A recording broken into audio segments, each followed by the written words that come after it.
Good evening everyone. Welcome to the Litlane. कैसे हैं आप सभी लोग? मैं हूं आपकी guide and mentor Neha Singh. तो आइए स्टार्ट करते हैं एक ब्यूटीफुल से वर्क को जिसका नाम है ब्रेक ब्रेक ब्रेक। और ये है क्या? ये एक एलिजी है। और किसने लिखा है इसे अल्फ्रेड लॉर्ड टेनिसन ने लिखा है। ठीक, टेनिसन जो है उनके एक फ्रेंड थे, ऑथर हेनरी हेलम। ऑथर हेलम थे, ठीक है। तो जो ऑथर हेलम थे, ऑथर हेनरी हेलम, उनकी डेथ हो गई थी। तो उनको मिस करते हुए ही, उनको याद करते हुए ही ये क्या करते हैं, इस पोम को लिखते हैं। इनके कहने का मतलब ये है, यहाँ पर ये कहना चाह रहे हैं कि जो भी चीज़ें हैं दुनिया में, सब कुछ एज इट इज़ चल रही हैं, सब कुछ अपने ट्रैक पे चल रहा है, लोग खुश हैं, सब चीज़ें वैसी हैं, लेकिन सिर्फ मेरी ज़िंदगी ऐसा लगता है जैसे मानो थम सी गई है।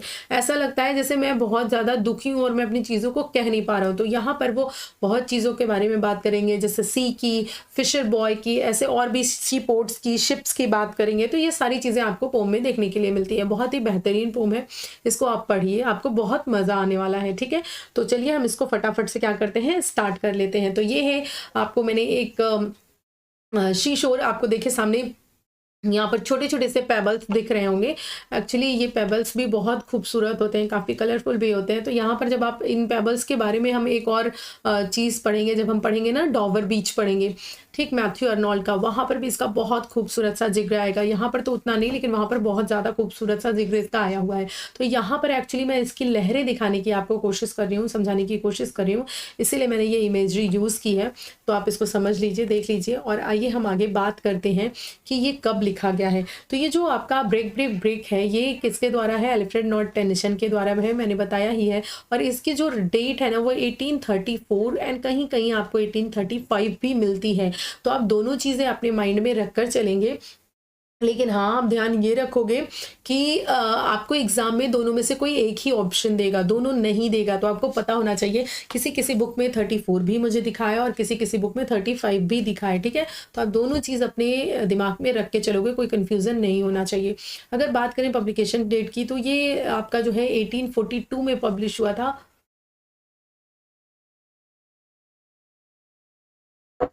इन कलेक्शन पोम्स 1842, ठीक, इसमें पब्लिश हुआ था। And Tennyson wrote the poem after the death of his close friend Arthur Henry हेलम।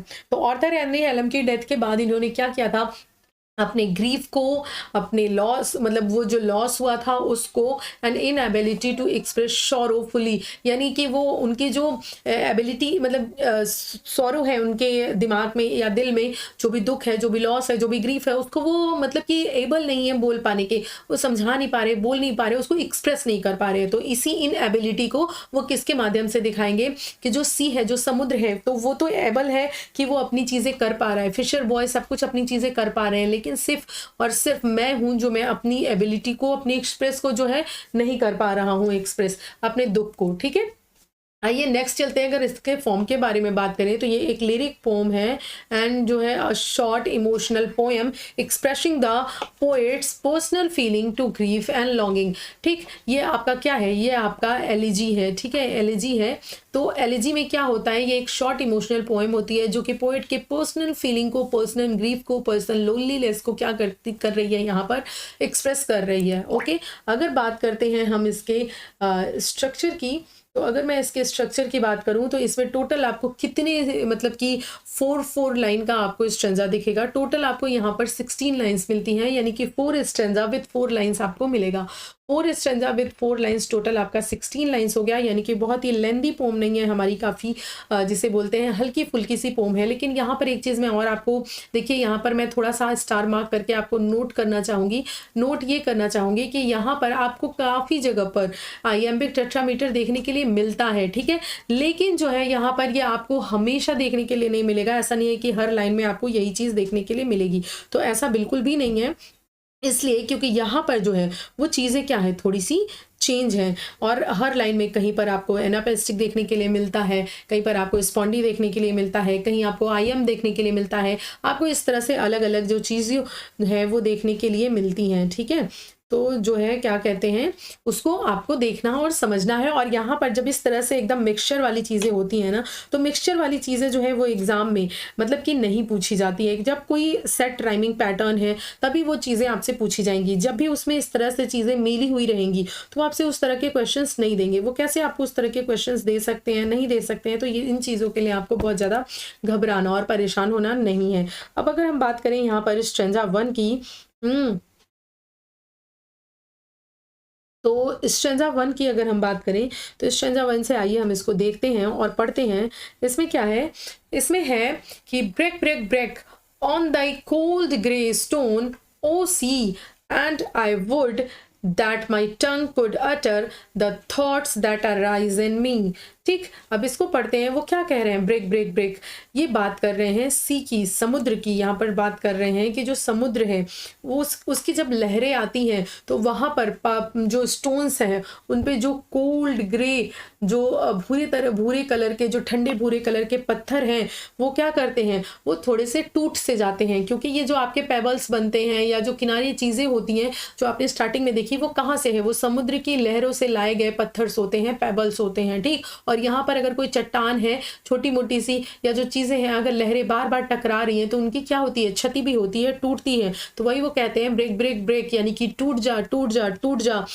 On thy cold grey stone O sea, यानी अपने ठंडे भूरे पत्थरों पर हे समुद्र तू टूट जा, यानी कि क्या कर, तू बह, यानी अपनी जो फीलिंग्स है, जो भी तू कहना चाहता है या जो भी तेरे अंदर है उसे बाहर ले आओ और इन पत्थरों पर जो है वो दिखा।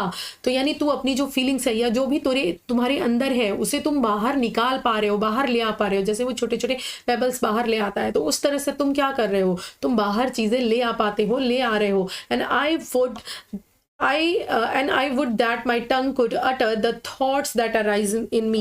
और मैं चाहता हूँ कि मेरी जीभ मेरे अंदर उठने वाले विचारों को व्यक्त कर सके। यानी कि जिस तरह तुम अपने विचारों को व्यक्त कर पा रहे हो, अपनी चीज़ों को बाहर ला पा रहे हो, चाहे वो सैंड हो, चाहे और भी चीज़ें हैं जो तुम्हारे अंदर हैं, उसको ले आ पा रहे हो, उसी तरह मैं भी चाहता हूँ, I would, यानी मैं भी चाहता हूँ that की my tongue, मतलब मेरी जबान, यानी कि मेरी जीभ कुड अटर, कह सके the thoughts that arise in me, वो थॉट्स जो मेरे अंदर उठ रहे हैं, मेरे अंदर भूचाल जैसे बिल्कुल हिलोरे ले रहे हैं, वो चीज़ें भी मेरे अंदर से बाहर आ सकें। मैं भी यही चाहता हूँ कि मैं भी उन चीज़ों को व्यक्त कर पाऊँ, लेकिन मैं व्यक्त नहीं कर पा रहा हूँ। तो ध्यान रखिएगा, पहले स्ट्रेंजा में उन्होंने सी की जो लहरें हैं, समुद्र की जो लहरें हैं, उनसे कंपैरिजन क्या है कि जो समुद्र है वो किस तरह अपनी चीज़ों को बाहर निकाल पा रहा है, ला पा रहा है, ठंडे भूरे पत्थरों पर तोड़ पा रहा है, उसे उनको तोड़ पा रहे हो, लेकिन मैं ये नहीं कर पा रहा हूँ। स्ट्रेंजा 2 की अगर बात करें तो वो स्ट्रेंजा 2 में क्या कहते हैं, O well for the fisherman's boy that he shouts with his sister at play, यानी कि ओह मछुआरे के लड़के के लिए अच्छा है। ओ वेल, वेल मीन्स क्या है आपका, अच्छा। ओ अच्छा है, किसके लिए अच्छा है, फॉर द फिशरमैन्स बॉय, यानी उस मछुआरे के लड़के के लिए अच्छा है। क्या अच्छा है, that she shouts with her sister at play, यानी कि वो अपनी सिस्टर के साथ खेलते समय चिल्ला रहा है, मौज मस्ती कर रहा है, ये उसके लिए अच्छा है। यानी कि वो दोनों कितने खुश हैं, वो भाई और बहन जो दोनों हैं, जो आपस में खेल रहे हैं, मुस्कुरा रहे हैं, वो दोनों कितने खुश हैं। यानी कि पूरी की पूरी जो दुनिया है वो अपने आप में व्यस्त है, वो कितनी खुश है। And O well for the sailors lad, और उस नाविक के लिए भी अच्छा है। ओ वेल अच्छा है, फॉर द सेलर्स लेड, यानी उस नाविक के लिए भी अच्छा है, नाविक के लड़के के लिए भी अच्छा है, नाविक लड़के के लिए, जो लड़का नाविक है उसके लिए भी अच्छा है। क्या अच्छा है, दैट की his sinks in his vote on the way, कि वो अपनी वो जो खाड़ी है जिसमें से वो गुजर रहा है, वो उस खाड़ी में अपनी नाव में क्या कर रहा है, सिंग कर रहा है, गाना गाता है, उसके लिए भी अच्छा है। यानी ये दोनों कितने खुश हैं, ये जो भाई बहन का जोड़ा है, ये भाई बहन आपस में खेल कूद रहे हैं, शाउट कर रहे हैं, चिल्ला रहे हैं। ये फिशर बॉयज़ के जो बच्चे हैं, ये अपनी बहन के साथ, जो फिशर बॉय का बेटा है, ये जो बच्चा है, ये अपनी बहन के साथ कितना खुश है, इसकी ज़िंदगी में कोई दुख नहीं, कोई तकलीफ नहीं है, कितनी खुशी इसके पास है। और ये जो सेलर लेड है, ये जो नाविक लड़का है, ये भी अपनी वोट को किनारे की तरफ यानी खाड़ी में ले जाते हुए गाना गा रहा है और कितना ही खुश दिखाई दे रहा है। यानी कि पूरी पूरी दुनिया जो है मुझे खुशी से डूबी हुई, खुशी में ओत-प्रोत नजर आ रही है। बस मैं ही हूँ जिसकी ज़िंदगी में ये उदासी छाई हुई है, जिसकी ज़िंदगी में उसका दोस्त उसे छोड़कर जा चुका है। मेरी ज़िंदगी पूरी अकेली वीरान हो चुकी है, मेरे मन में बिल्कुल दुखों के एकदम बादल से छाए हुए हैं। मैं अपनी व्यथा किससे कहूँ और मैं कैसे कह पाऊँ? मैं सब कुछ कहना चाहता हूँ, जो मेरे अंदर दुख, तकलीफ, पीड़ा है, उसके दूर जाने का जो गम है। अब बात करते हैं स्ट्रेंजा 3 की, उसमें ये क्या कहते हैं, and the stately ship go on to their haven under the hill, यानी कि और जो भव्य जहाज है, ठीक, इसका मीन्स क्या होता है आपका भव्य, जो बड़ी बड़ी जहाजें होती हैं, यानी कि जो भव्य जहाज है वो पहाड़ी के नीचे अपने बंदरगाह की ओर, हेवन अंडर द हिल, यानी कि यहाँ पर बंदरगाह की बात करते हैं, ठीक बंदरगाह, यानी कि ये जो बड़ी बड़ी शिप्स हैं वो क्या कर रही हैं, पहाड़ी के नीचे, अंडर द हिल यानी पहाड़ी के नीचे, और अपने बंदरगाह की तरफ क्या कर रही हैं, वो बढ़ रही हैं, यानी जा रही हैं, गो ऑन, उनका जाना जारी है। ये जो बड़ी बड़ी सी शिप्स हैं ये अपने पोर्ट पर, बंदरगाह पर क्या कर रही हैं, जा रही हैं, जो कि हिल के नीचे है वहां पर जा रही हैं।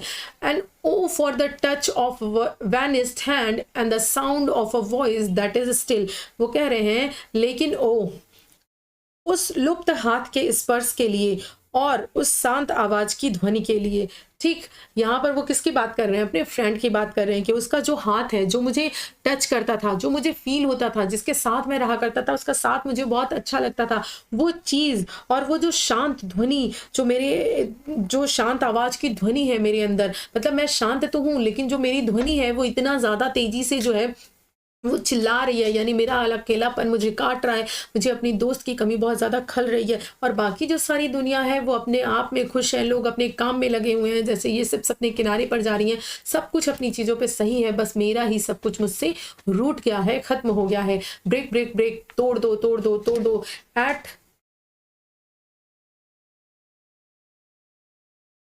ब्रेक ब्रेक ब्रेक, यानी कि टूट जा टूट जा टूट जा, हे सागर, ओ सी, अपनी चट्टानों के चरणों में, यानी कि at the foot of thy craze, यानी जहाँ पर तुम्हारी चट्टानें हैं, ठीक, जहाँ पर आके तुम्हारी लहरें टकराती हैं, आओ आओ आओ, और इन चट्टानों से कह रहे हैं टूट जा टूट जा टूट जा, यानी ये लहरें इन्हें क्या करें, तोड़ दें। बट लेकिन the tender grace of a day that is dead will never come back to me, यानी कि लेकिन उस मरे हुए दिन की कोमल कृपा, क्या, tender grey of the day, यानी वो दिन जिस दिन उसकी मृत्यु हुई थी, मेरे फ्रेंड की जिस दिन डेथ हुई थी, वो टेंडर दिन यानी मरे हुए दिन की वो जो कोमल कृपा है वो मुझ तक अब कभी वापस नहीं आ सकती, यानी कि क्या है, वो व्यक्ति, वो मेरा फ्रेंड, मेरा दोस्त, मेरा मित्र, मेरा यार, वो मुझे कभी भी वापस नहीं मिल सकता, वो दुख मेरी जिंदगी से कभी नहीं जा सकता, और वो कोमल पल जो मुझे बहुत अच्छे से याद है, जो हम दोनों साथ में गुजारे थे, वो मुझे फिर से वापस नहीं मिल सकता। तो यहाँ पर आपकी पोम खत्म होती है, और यहाँ पर ओवरऑल यही है कि वो एलिजी है तो उनको मिस कर रहे हैं, और वो यही कह रहे हैं कि मैं जो है बहुत ज़्यादा दुखी हूँ, मैं बहुत ज़्यादा परेशान हूँ, क्योंकि मेरे, अगर बात करें तो सब कुछ अपनी जगह चल रही है, लोग खुश हैं, लोग अपने काम में व्यस्त हैं, नेचर अपनी जगह है, सब कुछ है, लेकिन मेरी दुनिया हिल सी गई है, क्योंकि मेरा जो फ्रेंड है वो मुझे छोड़कर चला गया है, और उसके बिना मेरी ज़िंदगी बिल्कुल अकेली, वीरान और बहुत दुखों से भरी हो गई है। और सबसे बड़ी बात तो ये कि मैं अपनी चीज़ों को एक्सप्रेस भी नहीं कर पा रहा हूँ, जैसे कि सागर अपनी चीज़ों को बाहर निकाल दे रहा है, जैसे खेल रहे हैं लोग, खुश हो रहे हैं, वैसा मेरे साथ कुछ भी नहीं है, मैं उन सारी चीज़ों को नहीं कर पा रहा हूँ, और मैं भी अपनी पीड़ा को बाहर निकालना चाहता हूँ, और मैं भी चाहता हूँ कि काश मेरा दोस्त वापस आ जाता। ठीक है, तो अब यहाँ पर बात करते हैं हम पोएटिक डिवाइसेस की, कि यहाँ पर क्या क्या पोएटिक डिवाइसेस यूज हुई हैं। अब यहाँ पर बात करते हैं तो यहाँ पे क्या यूज हुआ है, आपका रेपिटेशन यूज हुआ है, और रेपिटेशन जो ब्रेक ब्रेक ब्रेक है वो क्या दिखाता है, वो पोइट का इमोशनल टर्मोइल दिखाता है, and mimics the consonant crashing of wave, यानी कि जिस तरह से जो वेव है वो कंसिस्टेंटली, कैसे कांस्टेंट रूप से क्या कर रही हैं, वो ब्रेक कर रही हैं उन चट्टानों को, उन पहाड़ों को, उसी तरह वो दुख भी इनके मन को क्या कर रहा है, बिल्कुल ब्रेक कर रहा है, तोड़ रहा है। तो यहाँ पर उनके पोएट की जो इमोशन है उसको बताने के लिए इन्होंने ब्रेक ब्रेक ब्रेक रिपीटेशन का यूज़ किया है, ताकि हम उनकी फीलिंग्स को समझ सके कि कितनी कठोर चट्टान है, उसे लहरें आकर लेकिन तोड़ दे रही हैं, बिल्कुल उसी तरीके से इनका मन जो है वो कितना स्ट्रांग है, लेकिन फिर भी इनके दोस्त की जो यादें हैं वो इन्हें इनके मन की स्थिति को बिल्कुल बिखेर कर रख चुकी हैं। ठीक, तो यहाँ पर आपका क्या है, यहाँ पर आप देखो तो कई फिगर ऑफ स्पीच है, लेकिन आप इसको रेपिटेशन याद रखोगे, लेकिन यहाँ पर देखो तो आपको कॉन्सोनेंट साउंड भी मिल जा रहा है, ब्रेक ब्रेक ब्रेक, जो कि आपका एलिट्रेशन भी हो सकता है, एंड एक्ट और एक्ट भी मिल जा रहा है, तो ये आपका एजोनेंस भी हो जाएगा, एंड यहाँ पर आपको पॉज भी मिल रहा है।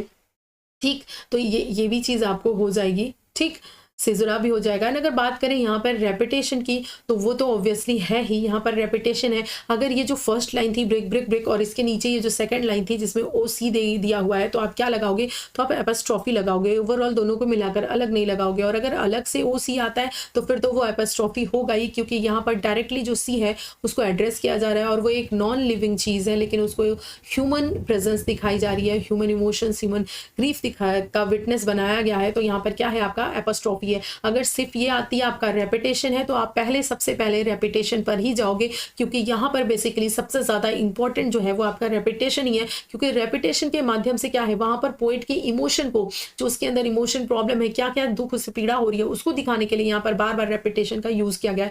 लेकिन अगर रेपिटेशन नहीं है तो फिर आप ध्यान रखो कि यहाँ पर और क्या चीज़ें हो सकती हैं। ठीक, जो आपको पॉज है उसके लिए एंड अलिट्रेशन, और उसके लिए वो सारी चीज़ें आपको दी हुई हैं। ठीक है, आइए हम चलते हैं नेक्स्ट पे। तो नेक्स्ट है हमारा पर्सोनिफिकेशन। यहाँ पर बात की गई है द थॉट दैट अराइजेज इन मी। अब ये जो क्या है, यहाँ पर आपका पर्सोनिफिकेशन यूज हो रहा है। जो थॉट्स हैं, ठीक, वो अराइज हो रहे हैं, उठ रहे हैं। अब क्या जो आपके थॉट्स हैं, क्या वो आपके ह्यूमन बीइंग है? क्या आपके जो थॉट्स हैं वो क्या ह्यूमन बीइंग है? वो खुद से आपके अंदर अराइज हो सकते हैं, उठ सकते हैं? ऐसा कुछ भी है? तो ऐसा नहीं है। तो इसीलिए यहाँ पर क्या किया गया है, उसको पर्सोनिफाई किया गया है, यानी कि ह्यूमन जो चीज़ें हैं वो क्वालिटीज़ उनको दी गई है। ठीक, यहाँ पर thoughts are described as they have a will of their own. ऐसा लग रहा है जैसे उन थॉट्स की अपनी खुद की विल हो, इच्छा हो। ठीक, यहाँ पर पोएट के इंटरनल स्ट्रगल को दिखाने की कोशिश की गई है। ठीक, तो ये आपका पर्सोनिफिकेशन हो गया। एंड अगर इमेजरी की बात करें तो cold grey stone, touch of a Venice hand, ये दो चीज़ें आई हुई हैं, दो फ्रेज आए हुए हैं। यहाँ पर क्या है, ये क्रिएट करता है विविड सेंसरी इमेज को, साइट एंड टच को कर रहा है। जैसे कि ये आपका कोल्ड ग्रे जो स्टोन्स है वो क्या है, वो साइट आपके दृश्य को बता रहे हैं। And touch of vanish hand की अगर बात करें कि उसका जो हैंड वैनिश हो गया है, जो मुझे टच करता था, जो मुझे याद है, वो क्या है, वो आपका टच इमेजरी है, making the emotional more tangible. ठीक, अगर बात करें एलिट्रेशन की, तो यहाँ पर देखिए एस एस का साउंड रिपीट हो रहा है। एंड यहाँ पर देखिए आपका कॉन्सिस्टेंटली जो है वो साउंड आपका क्या हो रहा है, इसमें इन दोनों में रिपीट हो रहा है। ठीक, यहाँ पर ये जब आप पूरी लाइन देखोगे तो आपको समझ में आएगी कि क्या साउंड रिपीट हो रहा है। ठीक, यहाँ पर सिर्फ उठाकर वर्ड रख दिया है, तो ये आपका एलिट्रेशन है। नेक्स्ट अगर बात करें हम कंट्रास्ट या जक्स्टा पोजिशन की, फिशरमैन्स बॉय एट प्ले, फिर उसके बाद है थॉट्स दैट अराइज इन मी। ये क्या है, आपका कंट्रास्ट है। यहाँ पर क्या है, the Joy of other contrast with poets grief and highlighting his emotional isolation. यानी कि दूसरों की जो खुशी है, एक तरफ तो उन्होंने दूसरी की खुशी दिखाई है, और दूसरी तरफ अपना जो दुख है, अपना जो ग्रीफ है वो दिखाया है। तो ये क्या है, ये आपस में कंट्रास्ट ही तो है। दोनों क्या है, आपस में एक दूसरे के अपोजिट है। एक तरफ हैप्पीनेस है और दूसरी तरफ ग्रीफ है। तो ये आपका कौन सा फिगर ऑफ स्पीच है, आपका कंट्रास्ट या जक्स्टापोजिशन है। ठीक, बात करते हैं एग्जाममेंट की। मैं गुड पानी पी लेती हूँ, तब तक आपका काम, आपको पता है ना क्या करना है। हाँ माय डियर, अगर आप कर सकते हैं, आपको लगता है कि यस ये वर्थ इट है, मैं जो भी पढ़ रहा हूँ वो काम की चीज़ें हैं, और इस चैनल पे आपके साथ ईमानदारी की जाएगी, आपको चीज़ें प्रोवाइड कराई जाएंगी बिल्कुल ऐसे ही, तो आप इन्हें लाइक शेयर एंड सब्सक्राइब कर सकते हैं। बाकी फिर आपकी मर्जी है, ओके, क्योंकि हम किसी को फोर्स नहीं कर सकते हैं। हाँ, मेरा काम है कहना, मैं कह दे रही हूँ। अगर आपको अच्छा लग रहा है तो आप कर दीजिए, अदरवाइज कोई बात नहीं।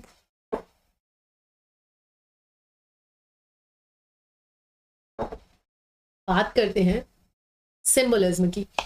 जैसे यहाँ पर जो सी है वो किसका सिंबल प्रेजेंट करता है, वो इटर्निटी का सिंबल प्रेजेंट करता है एंड लाइफ का। एंड ये जो वेनिस हैंड है ये किसका सिंबल है, वो डेथ का सिंबल है, कि जो डेथ है, जो फ्रेंड की डेथ हुई है, वो दिखाने के लिए ये क्या कर रहे हैं, ये वैनिश हैंड का यूज कर रहे हैं। ठीक, इस फ्रीज का यूज कर रहे हैं। तो यहाँ पर क्या है, ये सी और वैनिश हैंड क्या है, एज अ सिंबल यूज हुए हैं। किस चीज के लिए, लॉस के लिए, टाइम के लिए एंड डेथ के लिए, इस डीपर इमोशन को दिखाने के लिए इन्होंने इन फ्रेजेस के यूज किए हैं। नेक्स्ट अगर हम बात करें समरी की, तो आप देख लीजिए, Tennyson uses a combination of repetition, imagery, symbolism, contrast to express deep personal grief, यानी कि वो इतना दुखी है। जैसे यहाँ पर ब्रेक ब्रेक ब्रेक जो आपका था, ये रेपिटेशन उन्होंने बार बार यूज़ किया है। इन्होंने यहाँ पर जो इमेजरी यूज़ की है, एक वैनिश हैंड की और जो इमेजरी यूज़ की है वो चीज़ सिम्बोलिज्म यूज़ किया है इन्होंने कंट्रास्ट, यानी कि जो बच्चा है अपने बहन के साथ खेल रहा है, उसकी खुशी और अपने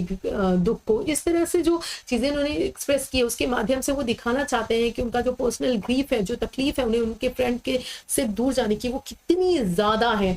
फिर आगे है the sea becomes both a literal and the metaphorical presence representing the infinite unchanging nature of the world around him। ठीक, अब यहाँ पर जो समुद्र है वो क्या दिखा रहा है, वो बता रहा है कि उनके आसपास जो वर्ल्ड है, जो उनके चारों तरफ जो चीजें हैं, वो सारी चीजें क्या है, बिल्कुल उसी तरह से अनचेंज है जैसे पहले भी थी। उनके ऊपर कोई फर्क नहीं पड़ रहा है नेचर के ऊपर, वो सारी चीजें एज इट इज चल रही हैं। जिन्हें खुश रहना है वो खुश है, जिन्हें काम करना है वो काम में बिजी है, जिसका जो चीज है वो सब, वो पूरा का पूरा यूनिवर्स बिल्कुल उसी तरह से चल रहा है। And while he is stuck mourning a lost friend, यानी कि ये क्या हो चुके हैं, ये अपनी लाइफ में स्टक हो चुके हैं, ये बिल्कुल आगे नहीं बढ़ पा रहे हैं, क्योंकि जो तकलीफ है वो बहुत ज़्यादा है। सारी दुनिया का कुछ भी हाल हो वो एज इट इज चल रहा है, लेकिन इनकी पूरी की पूरी लाइफ क्या हो चुकी है, बिल्कुल चेंज हो चुकी है। ये बहुत परेशान, बहुत दुख, बहुत पीड़ा में है। ठीक है, तो ये था पूरा आपका समरी। एंड आइए हम क्वेश्चंस को देख लेते हैं।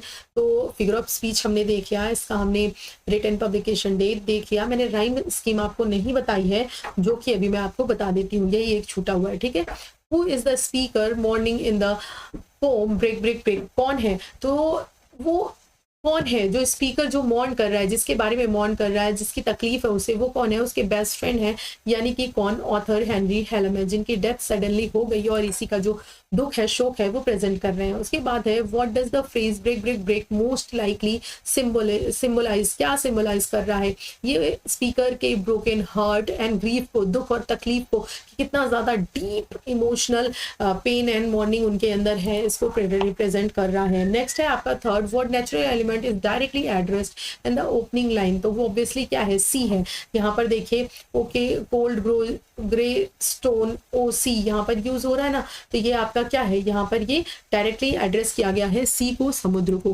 नेक्स्ट क्वेश्चन पे आइए। नेक्स्ट क्वेश्चन है what literary device used in cold grey stone, यहाँ पर क्या यूज हुआ है, तो यहाँ पर इमेजरी का यूज किया गया है। ठीक, जो कि आपकी अपील करता है सेंसेस को, जो बताना चाहता है specially touch and sight senses को, to create a bleak and mournful setting, दिखाने के लिए कोल्ड ग्रे स्टोन का यूज किया गया है। यहाँ पर तो चाहते वो समुद्र के किनारे अच्छे अच्छे रंगीन पेबल्स भी होते हैं, उन्हें भी दिखा सकते थे वो, लेकिन उन्होंने उसे नहीं दिखाया। इन्होंने क्या दिखाया है, बिल्कुल ठंडा पड़ा हुआ कोल्ड, जैसे इंसान का शरीर मृत होने पर ठंडा हो जाता है, बिल्कुल उसी तरह से ठंडा पड़ा हुआ ये जो ग्रे स्टोन है, जो पहाड़ है छोटा सा, उसको इन्होंने दिखाया है, उसको रिप्रेजेंट किया है, ये दिखाने के लिए कि एक कैसी एकदम बिल्कुल गंभीरता सी दुख भरी जो सेटिंग है, जो उनका स्टेट है, उसको रिप्रेजेंट करने के लिए उन्होंने इसका यूज किया है। नेक्स्ट देखिए what contrast does the speaker make in the pome, क्या कंट्रास्ट रहता है, कंट्रास्ट यही रहता है कि जो उनका दुख है और वहां पर वो जो लड़का अपनी बहन के साथ खेल रहा है उसकी जो है हैप्पीनेस है, ये चीज इन्होंने दिखाया है। ठीक है, फिशरमैन जो वर्क कर रहा है वो, चाइल्ड जो खेल रहा है वो, और उधर उन्होंने अपने दुख को, अपने आइसोलेशन को दिखाया है। तो दोनों स्थितियां क्या हैं, बिल्कुल कंट्रास्ट है, बिल्कुल अपोजिट है। नेक्स्ट चलते हैं, अगला क्वेश्चन है टोन क्या है पोम का, what is the tone of the poem, तो ये बिल्कुल मेलांकलिक एंड रिफ्लेक्टिव पोम है, क्योंकि ये तो ऑब्वियसली आपकी एलिजी है, तो ये होना ही है। फिर देखिए which poetic device is used in the line but the tender grace of a day that is dead, अब यहाँ पर क्या है, यहाँ पर पर्सोनिफिकेशन है। ये जो आपका ग्रेस है, grace is described as tender and the day is dead, ये attributing human qualities to abstract concept. ठीक, अब ये जो क्या है, ये मतलब इन्होंने वही बोला था ना कि वो जो दिन है, यानी कि जिस दिन उनकी मृत्यु हुई थी, ठीक, उसके बारे में यहाँ पर वो बात कर रहे थे कि वो कोमल सा जो दिन था, ठीक, जो कि अब क्या हो चुका है, बिल्कुल एकदम जिस दिन उसकी मृत्यु हुई थी, तो यहाँ पर क्या है, उसको क्या किया गया है, पर्सोनिफाई किया गया है। तो आपका कौन सा फिगर ऑफ स्पीच हो जाएगा, पर्सोनिफिकेशन हो जाएगा। नेक्स्ट देखिए what does Tennyson use the image of the sea in the relation of the theme of grief, तो आंसर हो जाएगा as a metaphor for the uncontrollable relentless nature of sorrow, कि जो शोरो है वो कितना अनकंट्रोल्ड है, उसको कंट्रोल नहीं किया जा सकता है। ठीक, यही उन्होंने समुद्र से दिखाने की कोशिश की है, समुद्र से रिलेशन बताने की कोशिश की है कि जैसे समुद्र है उसकी वेव्स को कंट्रोल नहीं किया जा सकता, उसे कंट्रोल नहीं किया जा सकता। बिल्कुल उसी तरह उनके मन में जो वेव उठ रही हैं, जो तरंगे उठ रही हैं, जो पीड़ा है, उसको भी क्या किया जाता है, उस दुख, उस तकलीफ को भी क्या है, कंट्रोल नहीं किया जा सकता। वो मेरे हाथ में नहीं है कि मैं उसे कंट्रोल कर पाऊँ। तो वो क्या है, वो एक मिरर की तरह काम कर रहा है स्पीकर के जो दुख है, तकलीफ है, उसके लिए। ठीक, क्रशिंग ऑफ द वेव्स, ठीक, रिप्रेजेंटिंग। तो यहाँ पर आपका क्या है, ये एज अ मेटाफर है, ये मेटाफर है आपका। मेटाफर के तरीके से ये चीजें क्या हो रही हैं, रिफ्लेक्ट कर रही हैं। ठीक, आगे देखिए नेक्स्ट है, in the context of Victorian poetry, how does break reflect Tennyson's personal and philosophical concern? It reflects religious doubt and a hearing for spiritual certainty. ठीक, the poet subtly convey Tennyson's struggle with death, यानी Tennyson का जो struggle है death के साथ, loss and the idea of immortality, specially after Henry Arthur Henry Hallam की death के बाद। इन चीज़ों को क्या किया है उन्होंने इस कॉन्टेक्स्ट में दिखाने की कोशिश की है कि उनकी पर्सनल दुख और जो फिलोसफिकल उनका कंसर्न है वो क्या चीज़ है। ठीक है, नेक्स्ट अगर बात करें क्वेश्चन नंबर 10 की, तो what is the effect of the shift in imagery from the sea to the fisherman's boy and the seller's sled?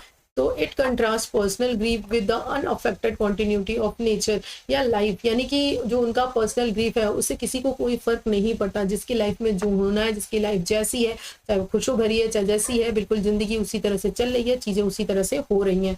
ठीक है, फिर अगर बात करते हैं अगले क्वेश्चन की, तो अगला क्वेश्चन है, what is the significance of the line but O for the touch of a vanish hand and the sound of a voice that is still. इसकी क्या बात करते हैं, तो इसमें आपका ये लाइन क्या सिग्निफाई कर रही है, तो it expresses a longing for physical and emotional connection that death has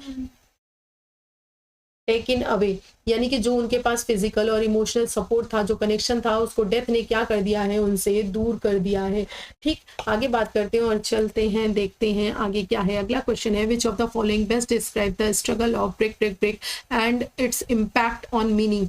क्या है, किस लिए इसका रिपीटेशन, किस चीज़ के लिए, क्या स्ट्रक्चर, ये जो ब्रेक आया है क्या मतलब है, तो regular quatrain with a rigid rhyme scheme mirroring the presence of memory and sorrow, यानी कि ये जो ब्रेक यूज हो रहा है। ठीक, एंड जो रिजिड राइम स्कीम है इधर इसमें, और ये रेपिटेशन जो है वो किस लिए है, वो इसी चीज़ को दिखाने के लिए कि उनकी जो मेमोरी, उनका जो चीज़ें हैं, जो रेपिटेशन है, उनका जो दुख है, उसी को शो करने के लिए, दिखाने के लिए चीज़ें क्या है, यूज हो रही हैं। तो आपको समझ में आया कि ये एलेजी है और इसमें किस तरह से जो है चीज़ें हो रही हैं, किस तरह से चीज़ें घटित हो रही हैं, किस तरह से वो अपने फ्रेंड के लिए दुखी हैं। तो ये था ऑल अबाउट पोम। अगर आपको एज यूजुअल, मैं जैसे कि हमेशा कहती हूँ, अगर आपको मेरा एफर्ट अच्छा लगा है, आपको लगा है ईमानदारी से चीज़ें की गई हैं, तो डेफिनेटली इसे लाइक कीजिएगा। आपका लाइक ऑलवेज, मेरा ही नहीं, हर टीचर आपको यही बोलता होगा कि मेरा मोटिवेशन बढ़ता है, एंड ट्रस्ट मी, ये सच है, मोटिवेशन बढ़ता है कि आप किसी भी स्थिति में हो ना, आपका काम करने का मन करता है। अभी जैसे मैं, ये जो टाइम हो रहा है, मैं आपको बात करूं तो रात के 10:30 बज रहे हैं और इस समय जो है मैं आपके लिए वीडियोस बना रही हूं, और इसके बाद में जो और भी बहुत सारे काम है जो करने हैं। तो मैं यहाँ पर कुछ दिखा नहीं रही, मेरा वर्क है, मैं कर रही हूँ, लेकिन बस आपसे यही कह रही हूँ कि आप लोग अगर लाइक शेयर एंड सब्सक्राइब कर देंगे तो मुझे बहुत अच्छा लगेगा। और हाँ, जो लोग लाइक कर रहे हैं, शेयर कर रहे हैं, सब्सक्राइब कर रहे हैं, उन्हें दिल से थैंक यू सो मच। देखिए मैं आपके लिए कितनी अच्छी सी थैंक यू लेकर आई हूँ, तो इसे प्लीज़ एक्सेप्ट कीजिए with a smiley face. And जो है जो लोग कमेंट भी मुझे करते हैं, कमेंट कर रहे हैं, उनका जो है दिल से शुक्रिया। Thank you so much, bye bye and take care guys.